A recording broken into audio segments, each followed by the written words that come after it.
Hi guys, welcome back to my channel. This is Chris Aldo Corona. Donnie, sa viral video nila ni Catherine, binabantayan namin ang isa't isa.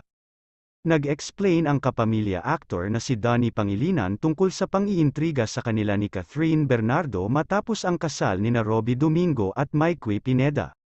May kumalat kasing video sa social media kung saan makikitang magkasama sina Kath at Donnie na nilagyan ng mali siya ng ilang netizens.